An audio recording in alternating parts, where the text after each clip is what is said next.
Assalamualaikum warahmatullahi wabarakatuh. Perkenalkan, nama saya Sarnila. Saya dari Prodi PGSD Universitas Muhammadiyah Buton. Nah, di sini saya akan membahas tentang model-model pembelajaran dan metode-metode pembelajaran IPA di SD. Nah, yang pertama adalah model-model. Model yang pertama adalah model PBL atau Problem Based Learning. Model ini adalah pembelajaran berbasis masalah atau metode pengajaran yang bercirikan adanya permasalahan nyata sebagai konteks untuk para peserta didik, belajar berpikir kritis dan keterampilan memecahkan masalah dan memperoleh pengetahuan. Yang kedua adalah comparative learning. Adalah salah satu model pembelajaran di mana siswa belajar dalam kelompok kecil yang mempunyai kemampuan yang berbeda dan merupakan istilah umum untuk sekumpulan strategi pengajaran yang direncanakan untuk mendidik kerjasama dalam kelompok dan interaksi antar siswa. Yang kedua adalah metode-metode. Yang metode pertama adalah diskusi. Diskusi adalah metode pembelajaran yang menghadapkan siswa pada suatu permasalahan. Tujuan utama metode ini adalah untuk memecahkan suatu permasalahan, menjawab pertanyaan, menambah dan memahami pengetahuan siswa, serta untuk membuat suatu keputusan.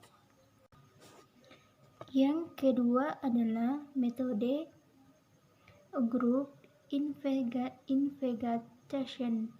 Adalah metode belajar komparatif yang menetapkan siswa ke dalam kelompok secara heterogen, dilihat dari segi gender, etnis, dan agama untuk melakukan investigasi terhadap suatu topik. Yang ketiga adalah metode Themes Achieve Motivation atau STAD, merupakan pendekatan yang sangat mudah dipahami. Pendekatan ini juga merupakan sebuah strategi pengajaran komparatif yang memberi tim berkembang majemuk latihan untuk mempelajari konsep dan keahliannya.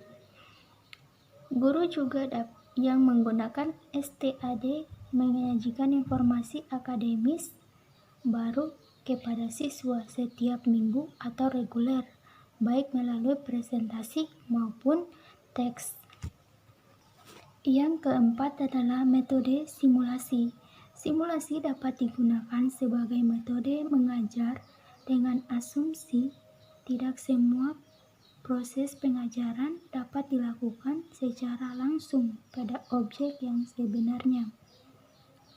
Simulasi berasal dari kata simulat yang artinya berpura-pura atau berbuat seakan-akan sebagai metode pengajar.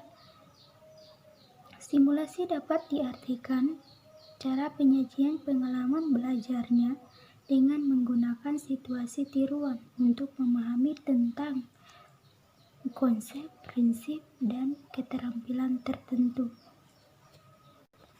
Yang kelima adalah metode demonstrasi. Demonstrasi adalah metode yang cara memperagakan barang, kejadian, aturan yang melakukan kegiatan baik secara langsung maupun melalui penggunaan media pengajaran yang relevan dengan pokok pembahasan atau materi yang sedang disajikan. Yang keenam adalah metode eksperimen. Eksperimen adalah metode yang banyak digunakan dalam mempelajari ilmu pengetahuan alam. Eksperimen atau percobaan dilakukan tidak selalu harus dilaksanakan di dalam laboratorium, tetapi dapat dilakukan di alam sekitar. Yang ketujuh adalah problem solving atau metode pemecahan masalah. Metode ini merupakan suatu metode berpikir karena dalam problem solving dapat menggunakan metode-metode lain yang dimulai dengan mencari data pada menarik kesimpulan. Yang kedelapan adalah metode proyek. Nah, metode proyek ini pada tingkat sekolah dasar, metode proyek agak suka diterapkan karena proyek ini merupakan suatu penguasaan yang memerlukan pemikiran dan tindakan yang membangun dari murid. Nah, dalam melaksanakan metode proyek ini, murid memerlukan peran aktif dalam membantu dan membimbing sehingga proyek itu berhasil. Setelah proyek itu berhasil dikerjakan, guru perlu memberi penghargaan kepada muridnya. Itulah model-model dan metode-metode pembelajaran IPA di SD. Lebih dan kurangnya mohon dimaafkan. Assalamualaikum warahmatullahi wabarakatuh.